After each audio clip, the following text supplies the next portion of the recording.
अस्सलाम वालेकुम viewers, welcome to Jamil academy.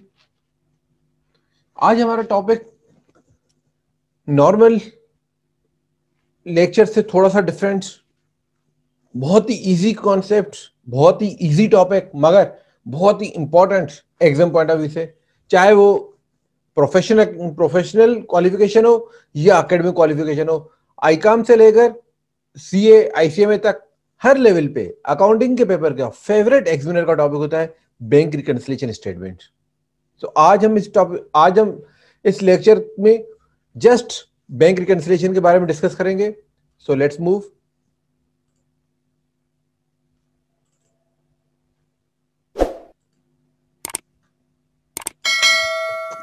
Bank reconciliation is our today's topic. What are the objectives of bank reconciliation? Our today's objective. First of all, we will discuss what is bank reconciliation. सबसे पहले तो हम discuss करेंगे bank reconciliation है क्या चीज। Second चीज, when to prepare bank reconciliation, bank reconciliation कब बनाए जाते हैं, reasons and purpose of the bank reconciliation, क्या रीजन से क्यों बनाए जाते हैं। So let's move. First of all, what is bank reconciliation?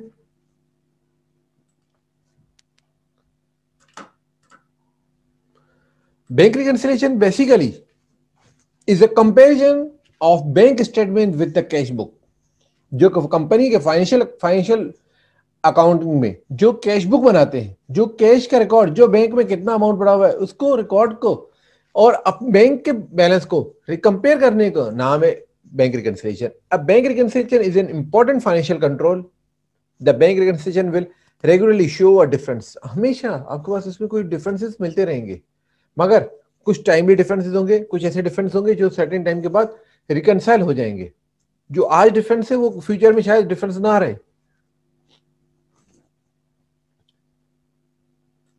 Bank reconciliation basically is a comparison of bank statement, bank का record, with cash book, company record. Company के पास जो फाइनेंशियल अमाउंट है, जो कंपनी कह रही है, जो आपके पास ऑर्गेनाइजेशन कह रही है हमारे पास कितना अमाउंट बैंक में पड़ा हुआ है, उस अमाउंट को, आपके रिकॉर्ड को, और बैंक के पास कितना रिकॉर्ड है। क्योंकि जो चीज आपके पास, आपने बैंक में जो डिपॉजिट किए हैं वो आपके पास करंट एसेट्स पे आप शो करते हैं बैंक में। बैंक के पास एज अ कस्टमर आपकी लायबिलिटी है, बैंक के पास बैंक की रेस्पॉन्सिबिलिटी है कि जब भी आप हमसे कुछ बैंक से कोई कैश विड्रॉ करना चाहे तो वो इजीली विड्रॉ कर सके। अब उस बैंक के पास आपकी लायबिलिटी है, बैंक के पास आप जो आपको बैंक की रेस्पॉन्सिबिलिटी है वो आपको पे करे, और आपकी एसेट से, आपके रिसोर्सेज हैं जो आप बैंक से जब चाहे कैश ले सकते हैं। अब दोनों के रिकॉर्ड के डिफरेंस को कंपेयर करने का नाम है bank reconciliation. Second is the bank reconciliation is an important financial control. The bank reconciliation will regularly show a difference. Of course, हमेशा कोई ना कोई डिफरेंस शो लाजमी होते हैं। कोई भी रीजन हो सकता है, लाजमी नहीं कि सिर्फ और सिर्फ सर्टेन रीजंस, कोई भी रीजन हो सकता है, आपके पास डिफरेंसेस आ सकते हैं। It is a statement prepared on a particular day to reconcile. एक पर्टिकुलर डे पे प्रिपेयर की जाती है ये report to reconcile the bank balance as per cash book. जो कैश बुक में बैलेंस है और जो bank statement showing the entries causing differences between the two balances. और इसके अलावा कोई डिफरेंसेस आ रहे हैं, उनके रीजंस को, कॉजेज को आइडेंटिफाई करना कि क्यों ये रीजंस हैं। अब उस रीजंस को आइडेंटिफाई करके उसको रेक्टिफाई करने के बाद आपके पास दोनों चीजें मैच करने का नाम है bank reconciliation.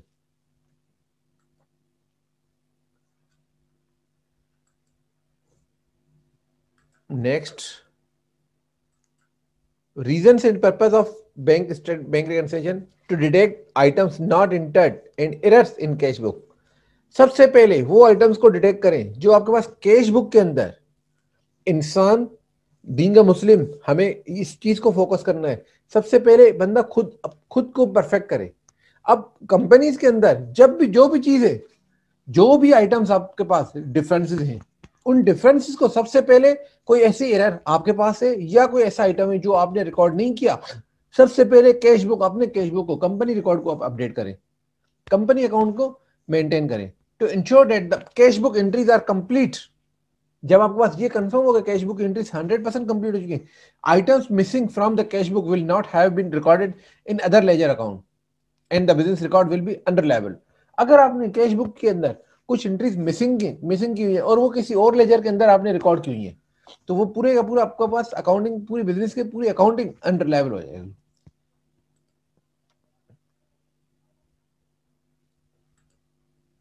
To discover bank errors, ऐसा भी तो हो सकता है कि bank employees, bank personnel to make mistakes, bank employee ने आपके अकाउंट के अंदर कोई मिस्टेक की है, बैंक की भी एरर हो सकती है, लाजमी नहीं कि सिर्फ आपकी एरर्स हो। सबसे पहले हमें अपनी एरर्स को आइडेंटिफाई करना है, उसके बाद बैंक के एरर्स को फोकस करना है।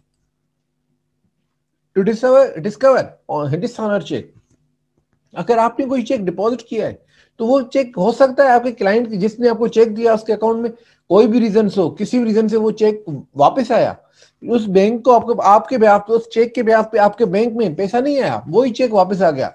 उसको डिस्कवर करें क्या रीजन से कौन कौन से चेक्स वापस आ गए। To monitor stale cheques, unpresent checks which have not been banked by the payee supplier within the local banking law of 6 months। कौन से ऐसी चेक्स हैं स्टेल चेक्स जो आपने सप्लायर्स को दे दिए, अब किसी भी रीजन की वजह से सप्लायर ने आपको सिर्फ चेक रखा है, आपके बैंक से पैसे नहीं निकले। अब फर्स्ट ऑफ ऑल इसके अंदर क्या था, आपको अपने पास अपने आइटम्स को डिटेक्ट करें और उसको एंटर करें बैंक बुक में। उसके बाद अपनी कोई मिस्टेक्स है, अपनी कोई एरर्स है तो उनको रेक्टिफाई करें। सेकंड चीज ये कंप्लीट कर लें, ये इंश्योर कर लें कि आपके पास जितने भी कैश बुक के रिकॉर्डेड है, जो भी रिकॉर्ड्स हैं कैश बुक के अंदर, वो 100% आपके मिसिंग 100% आपके कंप्लीट है। कोई भी मिसिंग या कोई किसी और लेजर से रिलेटेड कोई भी ऐसी चीज, कोई एरर्स नहीं है। कोई भी अगर आपके पास, अगर आपने कोई मिसिंग की है, कोई भी एरर है, तो इट मीन के पूरे अकाउंटिंग रिकॉर्ड जो है अनरिलायबल हो जाएंगे। इसके अलावा अपनी गलती हो गई, अपने रिकॉर्ड पे 100% इंश्योर हो गए, तो अब आपके पास बैंक के, अगर बैंक एम्प्लॉइज ने, बैंक मैनेजर ने, बैंक कैशियर ने, बैंक में जो भी एम्प्लॉइज काम कर रहे हैं, बैंक पर्सनल ने अगर कोई गलती की है तो उसको आइडेंटिफाई करें कि ये मिस्टेक आपकी नहीं है, ये बैंक की मिस्टेक है। फोर्थ नंबर, आप डिसऑनर चेक आइडेंटिफाई करें। कोई ऐसा चेक नहीं है जो डिसऑनर हुआ है, या कोई ऐसा चेक जो आपने सप्लायर को दिया है, अब सप्लायर ने आपसे सिर्फ चेक लेकर अपने पास रख दिया, 6 मंथ तक अगर वो बैंक में जमा नहीं कराएगा तो वो चेक 6 मंथ के बाद वो चेक वैलिड नहीं होगा as per local banking law. तो ऐसे कोई चेक स्टेल चेक तो नहीं है जिसको मोर देन 6 मंथ हो चुके हैं, या जो आपने चेक इशू किए मगर कस्टमर आपके सप्लायर ने डिपॉजिट नहीं किए। इनकी वजह से इस रीजंस और इन्हीं पर्पस की वजह से बैंक रिकंसिलिएशन की कैलकुलेशन होती है, bank reconciliation statement, BRS, bank reconciliation statement prepare की जाती है। To check the fraud or embezzlement, misappropriation, कोई फ्रॉड तो नहीं है, कोई आपके पास कोई ऐसा कोई फ्रॉड तो आइडेंटिफाई नहीं हो रहा कि बैलेंस मैच नहीं हो रहे, कोई डिफरेंस है, कोई चेक्स नंबर मिसिंग है, कोई एरर्स है, कोई मिस एप्रोप्रिएशन है, कोई गलत चीजों की रिकॉर्डिंग हो रही है।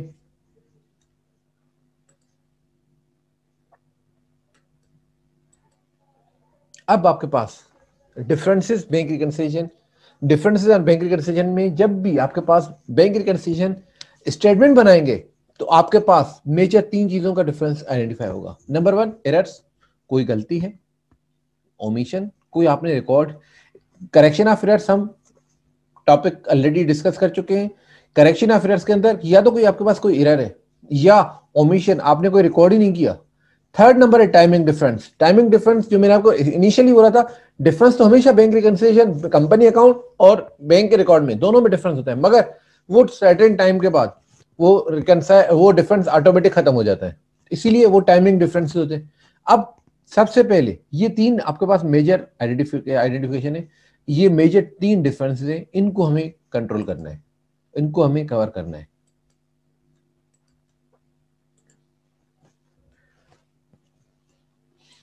अब ये चीज आपके पास बैंक रिकंसिलिएशन बनाने से पहले आप अपने कैश बुक को वेरीफाई करें। कैश बुक, अगर कोई चीज ऐसी कोई कैश बुक जो भी बैलेंस है आप कैश बुक में डेबिट, क्योंकि आपके एसेट्स हैं बैंक में, अगर कोई चेक आपका डिसऑनर हुआ है, जो आपने डिपॉजिट किया था, अब किसी भी रीजन से वो चेक डिसऑनर हुआ, तो वो आप बैंक अपने कैश बुक से, क्योंकि आपने एंट्री पास की होगी कि bank debit account receivable credit, अब उसको आप रिवर्स कर लेंगे, बैंक को क्रेडिट करेंगे, कैश अकाउंट को क्रेडिट करेंगे, या पासबुक को क्रेडिट करेंगे। सेकंड एंट्री, अगर किसी कस्टमर ने आपके बेहाफ पे डायरेक्ट आपके अकाउंट में पैसे जमा कर दिए, इट मीन्स कि आपको कोई इंफॉर्मेशन नहीं है, कस्टमर ने आपके अकाउंट में डिपॉजिट कर दिया, आपने अपने पास बैंक को, अपने बैलेंस को, अपने बैंक अकाउंट को, आप जब कैश अगर कस्टमर से रिसीव करते आप, तो एंट्री क्या बनाते, cash debit, cash account debit, bank account debit, account receivable credit. अब कस्टमर ने तो आपको पैसे दे दिए, मगर आपने ये एंट्री रिकॉर्ड नहीं की, ये आपने ओमिशन की है, क्योंकि कस्टमर ने आपको इन्फॉर्म नहीं किया। सेकंड नंबर, क्रेडिट साइड पे अगर बैंक चार्जेस, जिस तरीके से हम एटीएम वगैरह यूज करते हैं, किसी और वन बैंक के थ्रू अगर आपने किसी और एटीएम से विड्रॉ किया, कैश विड्रॉ किया, तो वो 15 रुपीज आपके पास बैंक चार्जेस लगाते हैं। हम तो अगर हम रिकॉर्ड करें कि भाई बैंक से क्रेडिट हुआ 10,000 रुपीज, मगर एक्चुअली बैंक अकाउंट से आपके पास 10,015 रुपीज माइनस हुआ, वो 15 रुपीज बैंक चार्जेस। आपने कोई बैंक पे ऑर्डर बनाया, या चेकबुक की करेक्शन हुई, या इंटर बैंक आपने फंड ट्रांसफर किया, या कोई विदहोल्डिंग टैक्सेस वगैरह, कोई भी चीज जो आप अकाउंट में रिकॉर्ड नहीं करते नॉर्मली, वो आपको बैंक रिकन्सिलिएशन बनाने से पहले लाजमी बनानी पड़ेगी। तो बैंक आप एंट्री क्या बनाएंगे, bank charges debit, bank cash account credit. इसके बाद अगर कोई चीज ऐसे एरर है जो आपने अपने पास, कस्टमर के पास, आपके पास कोई भी एरर है जिस वजह से आपको बैंक को डेबिट करना पड़ा, bank debit, cash book debit, account payable credit, कोई भी रीजन आपके पास करेक्शन एरर से, कोई किसी भी टाइप के कोई एरर से, या स्टैंडिंग ऑर्डर, आप जिस तरीके से अगर बैंक लोन वगैरह लेते हैं, तो आजकल बैंक लोन में बैंक आपसे कोई डायरेक्ट 5 ईयर्स के लिए कोई चेक्स बाउंड नहीं करता, एक स्टैंडिंग ऑर्डर आपसे ले लेते हैं भाई कि आपके पास आपके अकाउंट में जब भी ये ड्यू डेट होगी, ऑटोमेटिक विदाउट एनी इंटीमेशन आपके अकाउंट से पैसे माइनस हो जाएंगे। तो आपको रिकॉर्डिंग करनी चाहिए, ऐसे जो भी आपने ऑर्डर्स दिए हैं बैंक को आपने ऑर्डर्स दिए, वो आपके पास बैंक से डिडक्शन हो जाएंगी, तो आपको बैंक को अपने पास कैश अकाउंट को क्रेडिट करना है। या आपने किसी कस्टमर को, किसी बैंक को आपने क्रेडिट कार्ड के बदले, यूटिलिटी बिल्स के बदले आपने डायरेक्ट डेबिट की परमिशन दी है, तो वो एक्सपेंसेस वगैरह डेबिट करके बैंक कैश अकाउंट को क्रेडिट करेंगे। अब ये इनके अलावा कोई बहुत ज्यादा जो भी चीजें बैंक स्टेटमेंट में आ रही हैं, वो आपको रिकॉर्ड करना है। जो क्लोजिंग बैलेंस होगा, this is called CD balance. अब ये सीडी बैलेंस आपका फाइनल बैलेंस है, एडजस्टेड बैलेंस।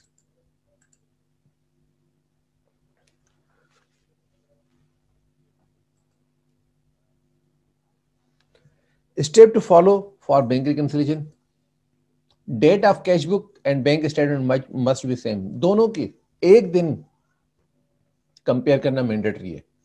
ऐसे नहीं कि आज अगर आप लेट सपोज 14 फरवरी 2021 में अगर कोई रिकॉर्ड कर रहे हैं कैश बुक का बैलेंस और बैंक स्टेटमेंट 31 जनवरी का लेकर आ रहे हैं, नहीं, जो जिस दिन के बैंक स्टेटमेंट तक आपने रिकॉर्ड, बैंक स्टेटमेंट है, उसी दिन तक आप कैश बुक का रिकॉर्ड कंप्लीट करने के बाद आप रिकंसाइल करेंगे। Identify own errors, omissions and rectify in cash book, अपनी गलतियां, अपनी एरर्स, अपनी ओमिशंस को आइडेंटिफाई करना और उसको रेक्टिफाई करना है कैश बुक में। प्रिपेयर अपडेटेड कैश बुक, जो इससे पहले हम कैश बुक का फॉर्मेट, उसके बाद just timing identify time differences transactions, time difference transactions को आइडेंटिफाई करना है। तो अब हम बात करेंगे नेक्स्ट लेक्चर के अंदर कि क्या ऐसी कौन सी चीज हो सकती है बैंक रिकंसिलिएशन स्टेटमेंट में। अब स्टेटमेंट किस तरीके से बनेगा, balance as per bank statement, bank के हिसाब से बैलेंस कितना है, उसके अलावा आपने लेस करना है outstanding cheques issued but not yet present. आपने कस्टमर्स को, आपने अपने सप्लायर्स को चेक दिए, आपने एंट्री पास कर दी, account payable debit, bank credit, अब एक्चुअली वो बैंक से माइनस नहीं हुआ। आउटस्टैंडिंग लॉजमेंट, डिपॉजिट, आपने डिपॉजिट किया है, आपने बैंक को डेबिट कर दिया, मगर एक्चुअली बैंक में पैसा आया नहीं है, ये आउटस्टैंडिंग चेक्स आपने इशू कर दिया, आपने बैंक में आपने अपने बुक को माइनस कर दिया, तो बैंक स्टेटमेंट से अभी माइनस नहीं हुआ, सर्टेन टाइम के बाद वो यकीनन माइनस हो जाने, इसलिए वो माइनस करेंगे। जो आपने बैंक में ऐड कर दिए, अपने पास ऐड कर दिए, तो वो बैंक में भी आपने ऐड करके देख लिए, ये दोनों ऐड कर दिए। इसके अलावा अगर कोई बैंक में एरर से प्लस माइनस कोई भी डिफरेंस हो सकता है, वो आप प्लस माइनस करेंगे तो आपके पास बैलेंस आ जाएगा, balance as per statement of adjusted cash account में। जो आपने कैश अकाउंट के एडजस्टेड लेजर बनाया, उसका बैलेंस अब बैंक रिकंसिलिएशन से ये आइडेंटिफाई करने के बाद बैंक स्टेटमेंट और आपका बैलेंस मैच हो जाएगा। Hope it will clear. Next इंशाल्लाह ताला हम नेक्स्ट वीडियो में एक practical question with bank reconciliation with all aspect हम करेंगे। Thanks for watching. If you have any question feel free to comments. Okay, अल्लाह हाफिज़। रिकंसिलिएशन स्टेटमेंट को एक्चुअली हमने लास्ट वीडियो लेक्चर के अंदर डिटेल थ्योरेटिकल कॉन्सेप्ट को डिस्कस किया था। आज हम बैंक रिकंसिलिएशन का एक सिंपल सा क्वेश्चन करेंगे।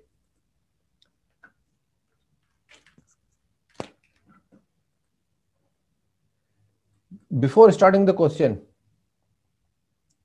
Recall your previous lecture. Last lecture के अंदर हमने बात की थी differences on bank reconciliation, omissions, errors in timing differences. अगर कोई ओमिशन से उनको आइडेंटिफाई करें, अगर कोई एरर से कोई गलती है, किसी से ह्यूमन एरर है तो उसको आइडेंटिफाई करें। इसके अलावा थर्ड है टाइमिंग डिफरेंसेस। इन तीन चीज़ों को बेस बनाते हुए बैंक रिकंसिलिएशन हम बनाते हैं, क्योंकि बैंक रिकंसिलिएशन के अंदर मेजर डिफरेंसेस इन तीन चीज़ों का होता है। इसके अलावा हमने लास्ट लेक्चर के अंदर कुछ डिस्कस किया था, step to follow for bank reconciliation. First of all, date of cash book and bank statement must be the same. Cash book और बैंक स्टेटमेंट दोनों के सेम डे तक क्लोजिंग होना मैंडेटरी है। Second, identify own errors. Being a Muslim, Islam ही preach करता है कि इंसान अपनी गलती को आइडेंटिफाई करे, अपनी गलती को इंसान खुद सेल्फ जजमेंट करे।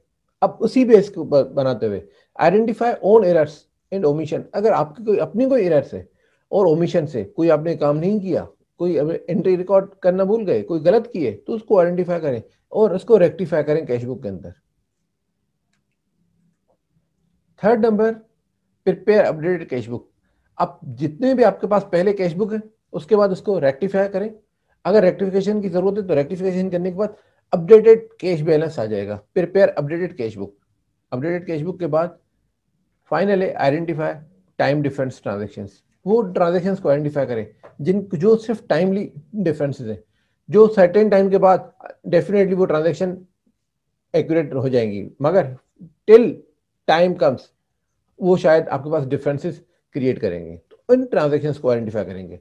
सो let's move toward the question.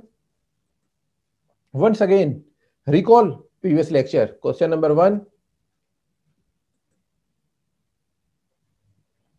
ABC trader report the following balance as at 31st August 2020.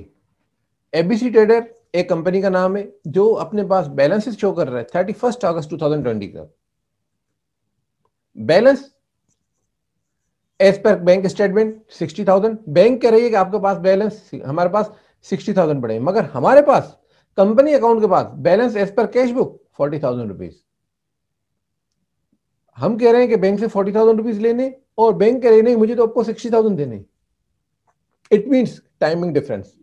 Differences between bank statement and the cash book entries are summarised below. Timing differences की वजह से, किसी भी difference की वजह से, ये जो 60,000 और 40,000 का डिफरेंस है ये क्यों है, उनके लिए फॉलो ट्रांजेक्शन आपके पास क्यों है। Bank has collected a note receivable for rupees 20,000। 20,000 rupees का नोट रिसीवेबल आपको किसी कस्टमर से 20,000 रुपीज आपको मिले जो बैंक ने रिसीव कर दिए। बैंक ने अपने पास, बैंक आपके बिहाफ पे, आपके अकाउंट में बैंक ने रिसीव कर दिया। This has not been recorded in the cash book. Cash book के अंदर रिकॉर्ड नहीं किया। It means this is omission from your cash book. आप इसको सबसे पहले कैश बुक में रिकॉर्ड करेंगे। Second transaction, cheque issued and paid by the bank. आपने चेक इशू भी किया है और बैंक ने पे भी कर दिया, but not recorded in the cash book, total amount rupees 10,000, 10,000 का अमाउंट ऐसा है जो आपने इशू किया है, चेक पे भी किया है, मगर कैश बुक के अंदर रिकॉर्ड नहीं किया। दो चीजें, अब ये भी ओमिशन है, पहले भी फर्स्ट ट्रांजेक्शन में आपके पास ओमिशन है। Cheque deposited by a customer directly into the bank but not recorded in the cash book, total amount 10,000 rupees. Third number transaction, cheque customer ने आपके अकाउंट में चेक डिपॉजिट किया है, जो बैंक में पैसे भी आ गए मगर आपके पास कैश बुक के अंदर रिकॉर्ड नहीं है। Third, again omission. Fourth, deposit a cheque of rupees 10,000, 10,000 rupees का चेक डिपॉजिट हुआ into the bank but previously recorded in the cash book for 5,000। अब यहां पे आपकी एरर, ह्यूमन एरर की बात आ रही है। 10,000 का चेक आपने इशू किया है मगर कैश बुक में रिकॉर्ड 10,000 के बदले कितना रिकॉर्ड किया है, 5,000 रुपीज आपने डिपॉजिट किया है चेक। फर्स्ट 3 में आपके पास ओमिशन, थर्ड में, फोर्थ में आपके पास एरर। अब आपके पास cheque issued but not yet presented for payment, आपने चेक इशू किया है, आपने किसी कस्टमर को, किसी सप्लायर को आपने चेक दिया है। अब जिस बंदे को आप सैलरीज दे रहे हैं, जिस बंदे को कोई चेक दे रहे हैं, लाजमी नहीं कि वो सेम बंदा फौरन जाके कैश करा ले। आपने तो चेक कर लिया, आपने तो अपने पास से माइनस कर दिया, आपने अपने पास एंट्री प्रॉपर रिकॉर्ड कर ली, मगर अब तक बैंक से वो पैसे माइनस नहीं हुए। Check deposited but not yet clear, total amount rupees 15,000। आपने चेक डिपॉजिट किए, आपको किसी कस्टमर ने चेक दिए, आपने वो बैंक में डिपॉजिट किए, मगर क्लियरेंस में भी सर्टेन टाइम पीरियड लगेगा, अब तक वो क्लियर नहीं हुआ। Prepare a bank reconciliation. आपके पास बैंक रिकंसिलिएशन बनाने के लिए फर्स्ट ऑफ ऑल आप कैश बुक बनाएंगे। सबसे पहले कैश बुक को अपडेटेड, कंपनी रिकॉर्ड को अपडेट करेंगे। कैश बुक, कैश के हिसाब से आपके पास बैलेंस 40,000, एसेट्स डेबिट साइड। अब आप फर्स्ट एंट्री याद कर लें, 10,000 रुपीज आपके पास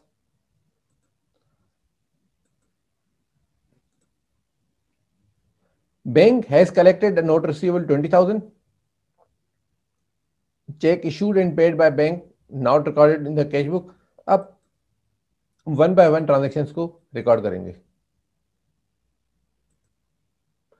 बैंक कैश का बैलेंस ऑलरेडी 40,000 है, 20,000 रुपीज के नोट रिसीवेबल्स आपके पास, आपके बेहाफ पे बैंक ने रिसीव किया, आपके पास एंट्री रिकॉर्ड होनी चाहिए। क्या एंट्री होगी, कैश डेबिट, अकाउंट रिसीवेबल या note receivable credit.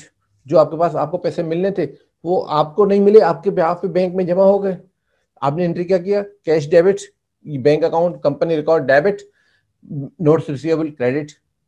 Second number, आपने 10,000 रुपीज का चेक इशू किया है मगर आपने रिकॉर्ड नहीं किया था, किसी भी आपने वेंडर को दिया, किसी भी बंदे को आपने चेक इशू किया, तो आपके पास बैंक बैलेंस को क्रेडिट, कैश चेक इशू किया तो बैंक अमाउंट आपके पास क्रेडिट होना चाहिए। अब वो क्रेडिट आपने नहीं किया था, अब उसको क्रेडिट करें, account payable debit, cash account credit.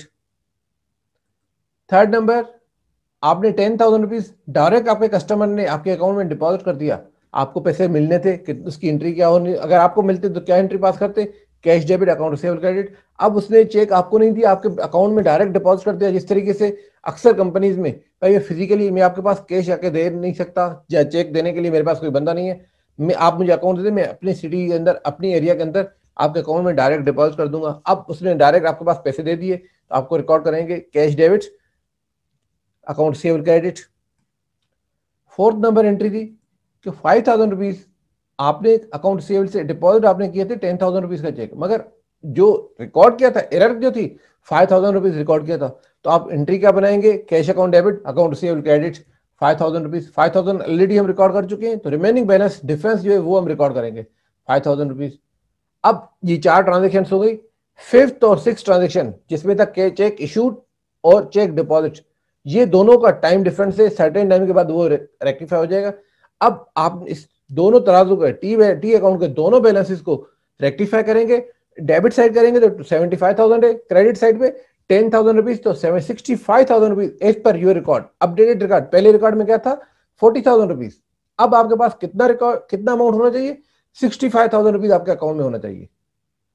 अब कंपनी अकाउंट अपडेट हो गया। सबसे पहले जो आप कह रहे थे मुझे बैंक से 40,000 लेने, अब आप क्या कह रहे हैं, क्या क्लेम कर रहे हैं, 65,000 लेने हैं, जबकि बैंक कितना कह रहा है 60,000। तो अब आपके पास रिकंसिलिएशन स्टेटमेंट बनाएंगे। रिकंसिलिएशन स्टेटमेंट कोई अकाउंट का, कोई बुक्स का पार्ट नहीं है, जस्ट ये एक एडिशनल, एक सब्सिडरी रिकंसिलिएशन है कि जो आपको टाइमली आइडेंटिफाई करेगा कि भाई ये अमाउंट आपके पास कोई एरर या कोई फ्रॉड नहीं है, ये आपका जो अमाउंट है भले डिफरेंस हो मगर सर्टेन टाइम के बाद वो रिकंसाइल हो जाएगा। अब इसमें हम बेस बनाते हैं balance as per bank book. Bank book के अंदर आपने कहा 60,000 रुपीज पड़े हुए। अब लास्ट दो transaction, check deposited but not clear, आपने तो डिपॉजिट कर दिया मगर बैंक में अभी पैसे नहीं आए, आपने सिर्फ बैंक में एक कागज का टुकड़ा चेक जमा कर दिया, आपने एंट्री पास कर दी बैंक डेबिट, क्या बैंक में पैसे आए? अब तक नहीं आए, डिपॉजिटेड बट नॉट क्लियर। दूसरा, आपने कस्टमर को, अपने सप्लायर्स को आपने चेक तो दे दिया, आपने चेक तो साइन करके दे दिया, क्या वो चेक बैंक के आपके अकाउंट में, जो बैंक में आपका अकाउंट है, जो बॉक्स है, क्या उससे पैसे निकले? नहीं निकले, क्योंकि आपने तो लेटर लिख के दे दिया बैंक को, भाई मेरे बंदा आ रहा है इसको पैसे दे दे, मगर उस बंदे को अब तक वो बैंक तक बंदा आया ही नहीं, जब आएगा तो पैसे दे जाएंगे, आपने अपने हिसाब से माइनस कर दिए। अब इस चीज को balance as per bank statement 60,000 है। अनक्लियर चेक्स जो आपने डिपॉजिट तो आपने किए थे मगर अब तक बैंक में नहीं आए, आपने दे दिए, आपने बैंक में डिपॉजिट कर दिए मगर आपके इस बॉक्स के अंदर वो पैसे नहीं आए, बॉक्स का मकसद आपके अकाउंट के अंदर पैसे नहीं आए। Unclear cheque, deposited but not yet clear, अभी प्रोसेस में आपने जो डिपॉजिट कर दिए, अगर आज के प्रोसेस में 2 दिन के बाद, वैसे ही 2 दिन के बाद आपके अकाउंट में पैसे आ जाएंगे, तो आप अपने अकाउंट में बैंक स्टेटमेंट में ऐड कर देंगे टेम्परेरी बेसिस पे। Second number, unpleasant check issued but not yet presented, आपने चेक इश्यू, आपने चेक दे दिया किसी को मगर बैंक से भी पैसे माइनस नहीं हुए, अब आप टेम्परेरी बेसिस अपने पास वो बैंक स्टेटमेंट से वो माइनस करेंगे, क्योंकि वो बैंक से पैसे अभी नहीं निकले मगर फ्यूचर में तो निकल जाएंगे। अब जब फ्यूचर में निकलेंगे तो आपके पास 60,000 plus 10,000 minus, sorry 60,000 plus 15,000 minus 10,000, तो balance as per statement adjustment cash account 65,000। आपके एडजस्टेड कैश अकाउंट का बैलेंस कितना था? 65, अब ये आपके पास 65,000 हो गया। एक तो प्रोसेस ये है बैंक रिकंसिलिएशन का कि बैंक स्टेटमेंट को बेस बनाते हुए आप उसके अंदर अनक्लियर चेक ऐड कर ले और अनप्रेजेंट चेक्स माइनस कर लें। अगर इसके अलावा कोई बैंक की कोई ह्यूमन एरर है, बैंक भी आपके अकाउंट में कोई गलती कर सकता है, तो वो आप एडिशन या डिलीशन एज पर रिक्वायरमेंट करेंगे। अब सेकंड चीज आती है, सेकंड क्यूरी आती है सर हम सिर्फ बैंक स्टेटमेंट को क्यों बेस बनाएं, हम अपने रिकॉर्ड को क्यों नहीं बेस बनाते? चलिए हम अपने रिकॉर्ड को भी हम बेस बना देते हैं।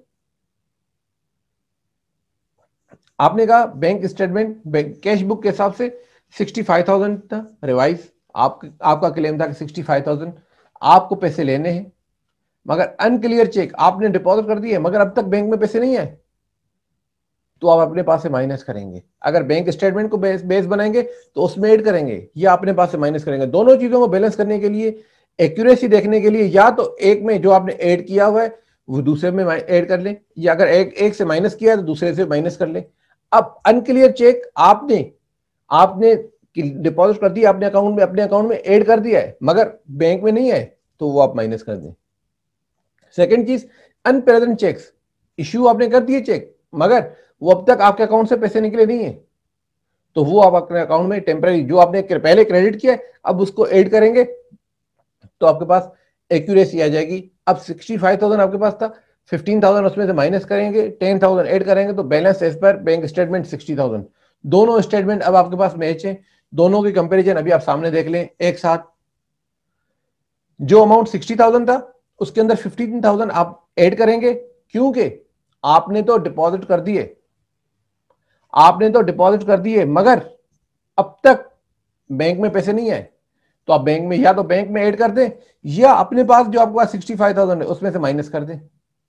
दोनों बैलेंस में अगर दोनों में डिफरेंस है, आपने इसमें जो एक चीज रखी है तो या दूसरे में वो चीज रखें या पहले वाले में वो चीज माइनस कर दें, या तो बैंक में 15,000 ऐड कर दें या कैश बुक से 15,000 माइनस कर दें।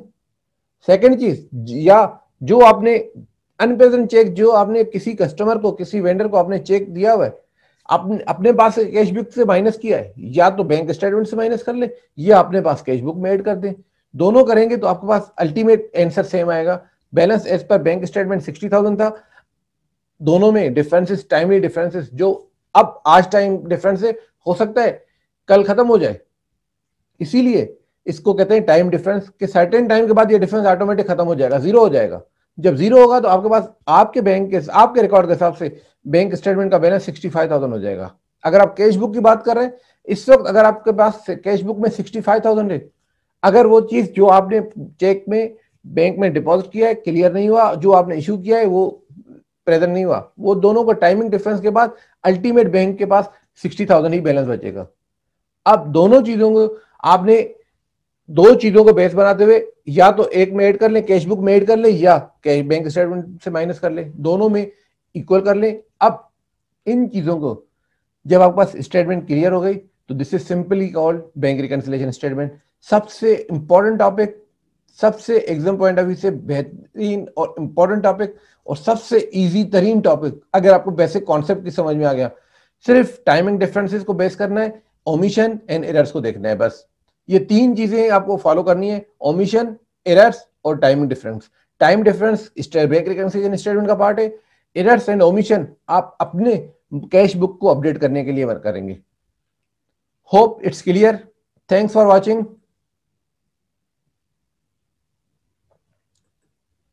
Thanks for watching and like and subscribe this channel. See you soon, inshallah, with new topic. Allah Hafiz.